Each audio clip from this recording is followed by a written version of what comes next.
In this video, I'm going to show you how to use Microsoft PowerPoint for free. So go into a browser and then search for Microsoft PowerPoint and then click on the first link, the one that says Microsoft.com and or PowerPoint next to it, and then wait for it to load. And then once it loads, click on Open PowerPoint, or if you don't have an account yet, make sure to be signed in here already. So as you can see, I'm already signed in.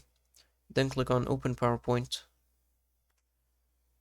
and then you can see here you can create a blank presentation, and you have some templates here that you can use. So once you click create template or blank presentation, you can now use PowerPoint for free. This is a less this is not the real version like the app, but this is the free version that Microsoft provides. And that's it for this video. If you found it helpful, please don't forget to like and subscribe.